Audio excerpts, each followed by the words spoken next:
Live. Welcome everyone to Coaching Quips, weekly coaching mastery tips designed to equip coaches, future coaches, and coach-like leaders with empowering approaches. I'm Laurel Elders, founder of the Institute for Integrative Intelligence. I'm an ICF Master Certified Coach. I got my start as a professional coach in 2005, and I have with me today Bryant Alexander.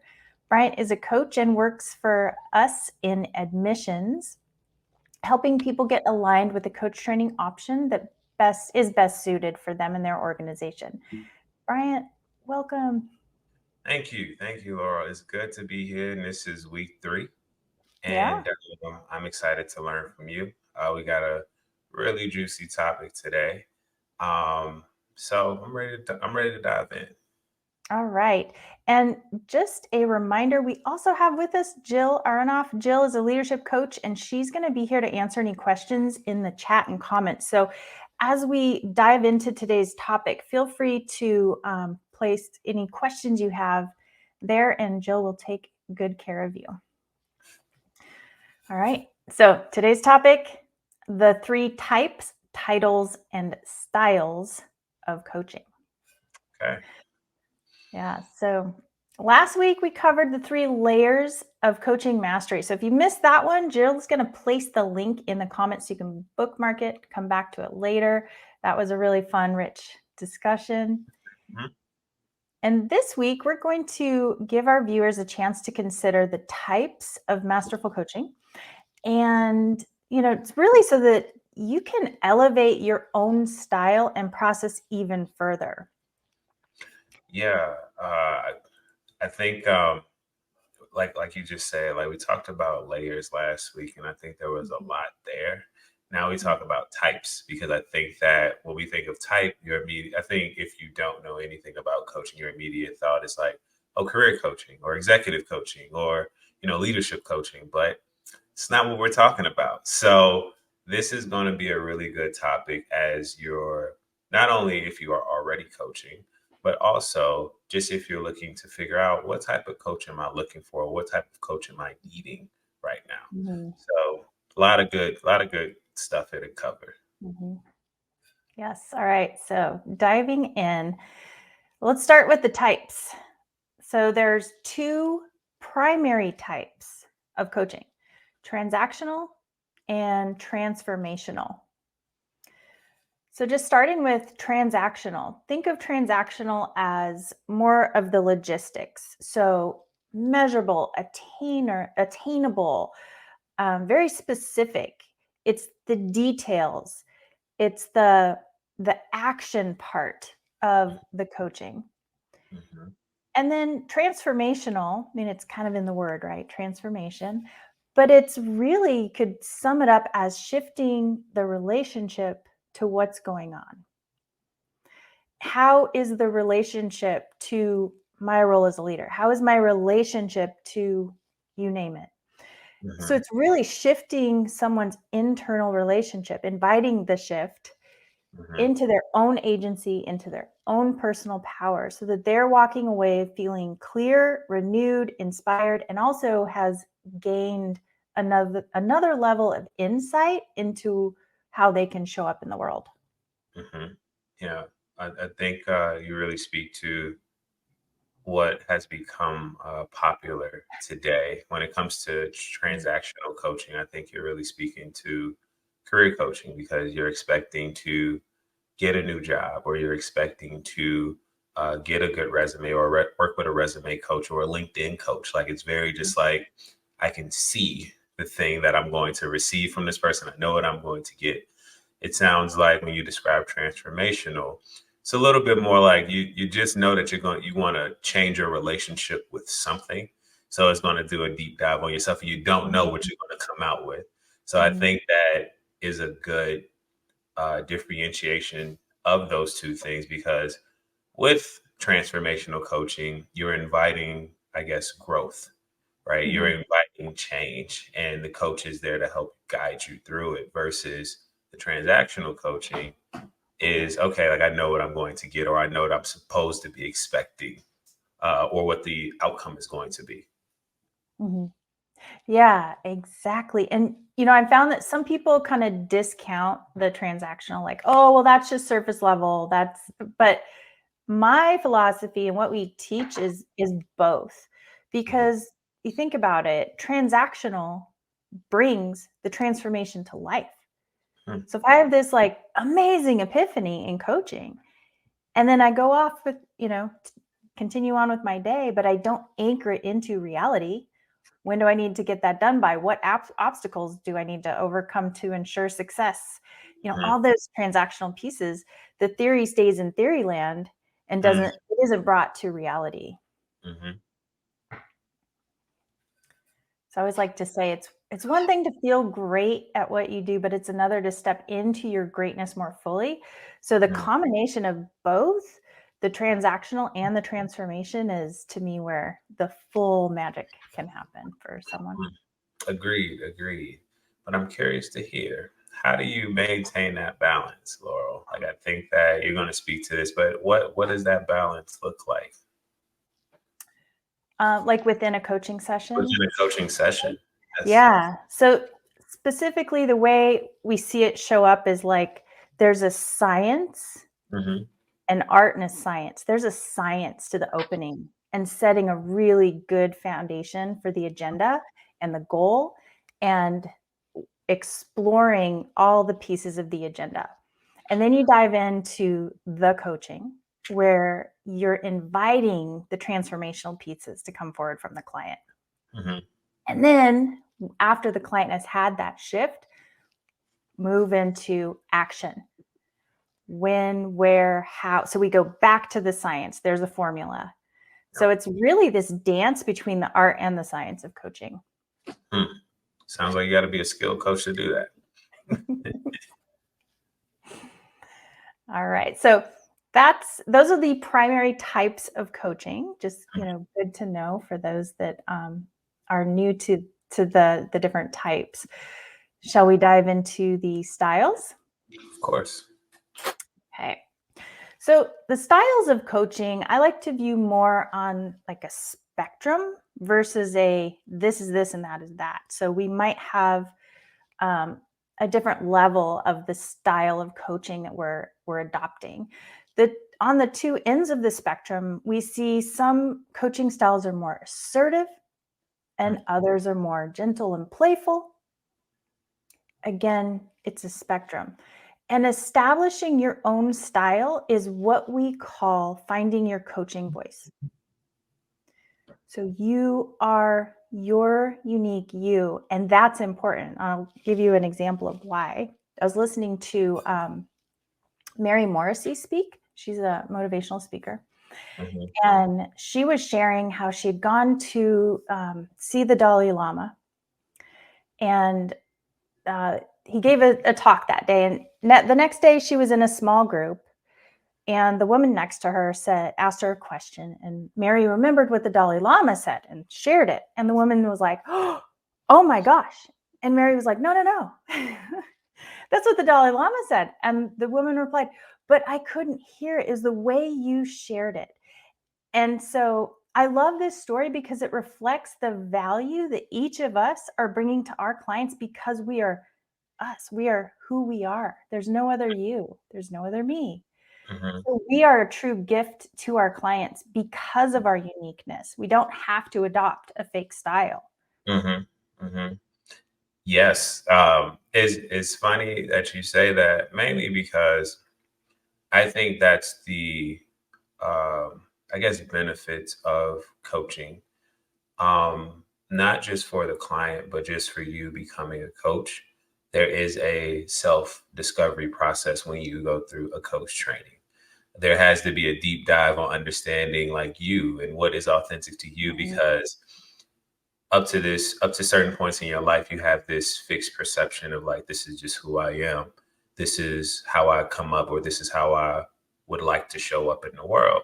But something that I've learned through coach training and just like, silent meditation retreats, reading, and self help books, listening to a lot of different speakers, is that the more work you're able to do on yourself, and the more curiosity that you have about yourself, the quicker you're able to identify what your unique coaching style is, but also the more playful and or analytical and or just fun-loving coach that you want to be. So it's easier for you to um, move your clients towards those insights.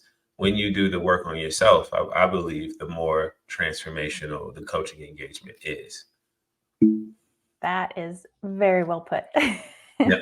Yeah, just, I mean, what comes to mind is studying so the Enneagram is just one personality Mhm, tool that is used in coaching. There's many, but it's developmental. So what we see is like, oh, I show up as a type 5. That's my default setting is my type 5, which is very analytical in my head.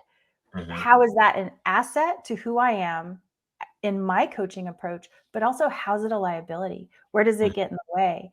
And how can I become self aware to be a full service to the client in that moment? Yes, 100%. So, trick question, which style is best? Depends. It depends. It depends. That's how I always look at it. It's not a right or wrong answer. It is about what's most authentic to you, and it's about what the client needs. That's what it's about. You are there in service. So it's not about you. Yeah, exactly. Yes. I always joke because when I was a personal trainer, worked at the Wellness Council, and my boss would say, "Which exercise is the best?" And it's a trick question because the one you'll use. So, Mhm, so yes, it's the one that your client needs in that moment. So mhm, also consider, well, one of the things that we love is to really teach our coaches how to adapt their style while maintaining authenticity mhm, so that they can have the greatest impact on their client. So, in other words, if my client is needing playful in that moment and I show up assertive, is that helpful? Not so not at much. all. And vice versa. Have you ever experienced a coach that wasn't adaptive? I'm Me curious. me personally, Yeah. uh, no. I've had the fortune of like being around a lot of coaches that are just unapologetically themselves. Mhm. And something that one of my leadership coaches told me is like, as coaches, we're just weird. That's why we all connect with each other. Like he just put it so like we're weird people. Like we're all about growth. We're all about self improvement. So it's just like, of course, those coaches are out there that may not meet clients where they're at. I know they exist, but I've been fortunate enough to have like be always surrounded with coaches who have just been authentic. Like this is who I am. You want to do a tarot card reading at work, and I'm just like, it's like those types of things happen. But I think that's the sign of people who have done the work on themselves to actually do the work of being a coach, right? Right. So I think that's powerful. What about you? I have experienced it, especially when I was first starting out. I had the experience of a couple coaches that kind of had more of a push, and it wasn't as much fun or too playful. Sometimes it was so playful that it was like, well, wait, I need some grounded action, right? Mhm, So having that, developing, cultivating the attunement to mhm, be so connected to your client that you know what they need and how to follow them, mhm. even when they don't know what they need, right? The art of picking up on what's not being said. Yep. Yep. Yeah. All right. So, titles.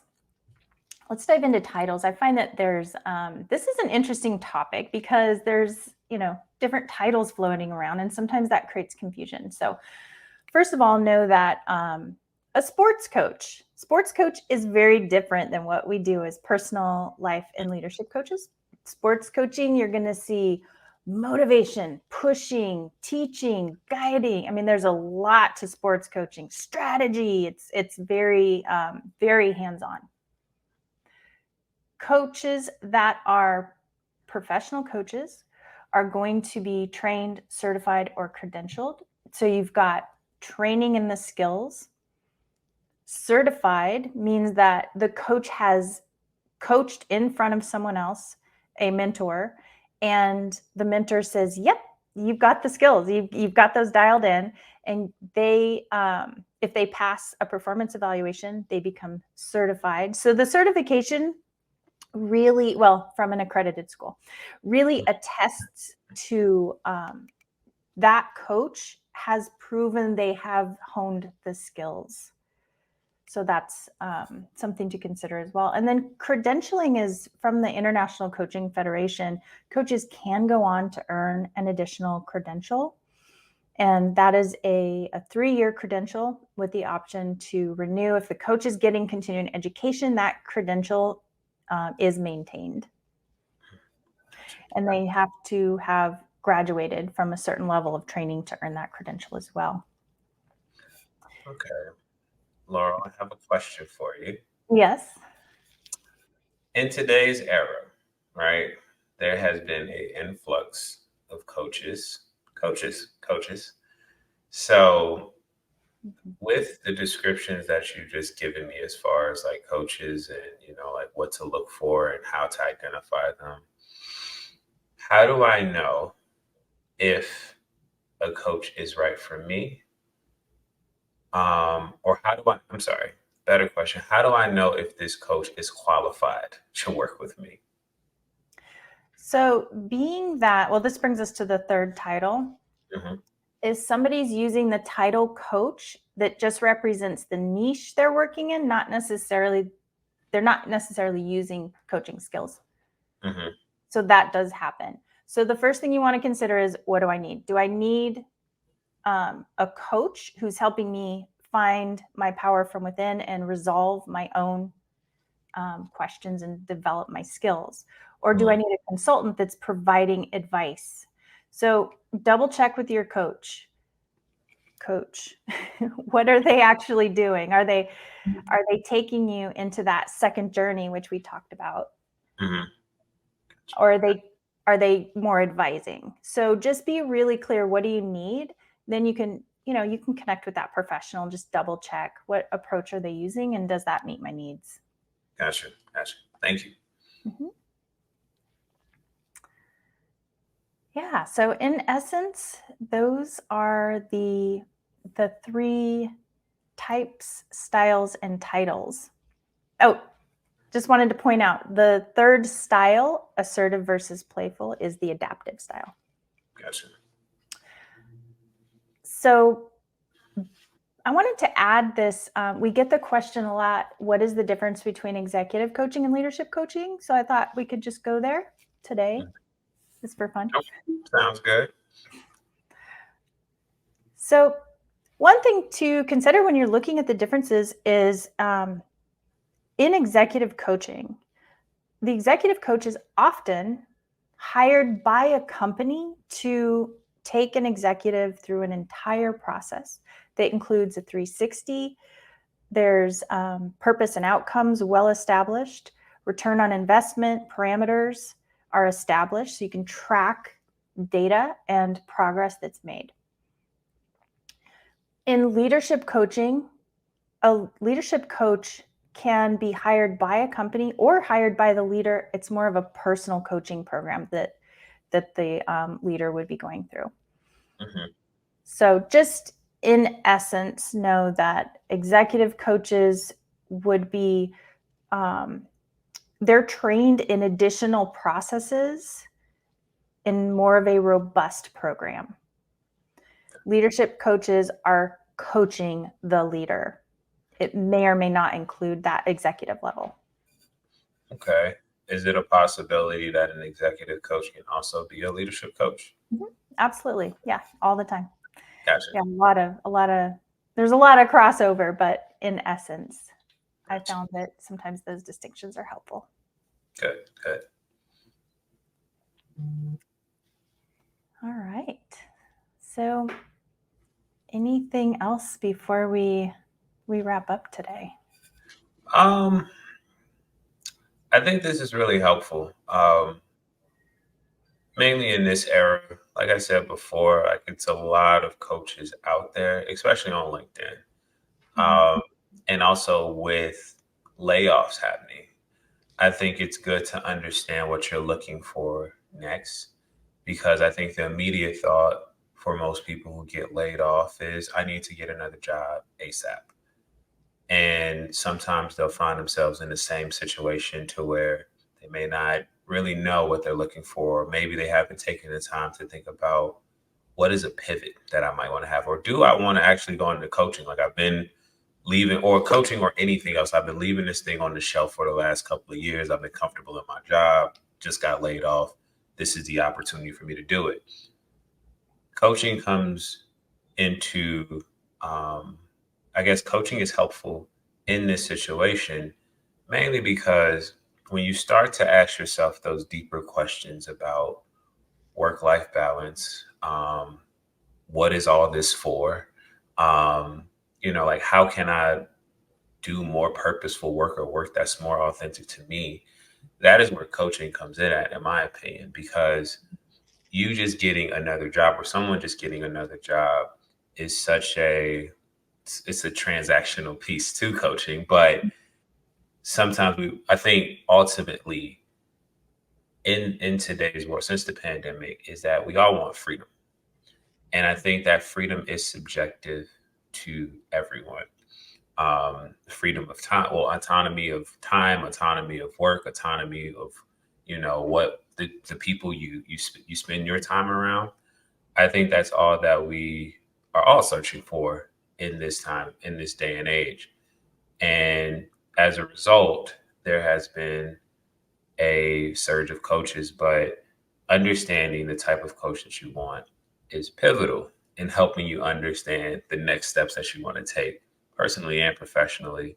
Because as we all have figured out, the more experience you gain, the more you see how connected your personal and professional life are connected. So to do yourself a service, and to do, just your life a service, why not find a coach that can help you really figure out not just these tactical steps to get from point A to point B, but to see, how can I create the reality or the vision that I have for myself. So I think that this was a really powerful live, because understanding those differences really help you understand what you're looking for.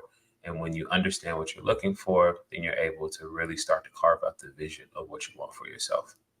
Mm, that is such a good point. Such a good point. And I love how coaching, just listening to what you were sharing, I love how coaching is offering such a powerful pivot for people. I know for me, the Mhm. first coach that I ever had completely transformed my life. I would Mm. not be here today. Agreed, agreed, agreed. Yeah. My first coach was 2022, 2023, so last year.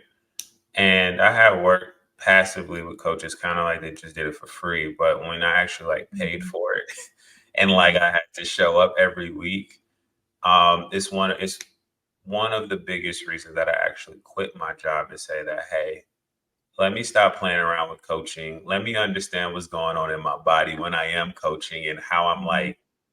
how I can maintain this feeling, and how I can really create a life around this skill that I have.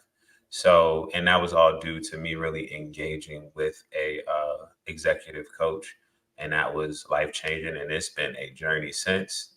Not Mm. all easy. The work is still required, but of course, like, I wouldn't I wouldn't be sitting here right now. Like, just similarly, I wouldn't be sitting here right now unless I actually like took the time to reinvest that energy into myself and my own development, and get a coach.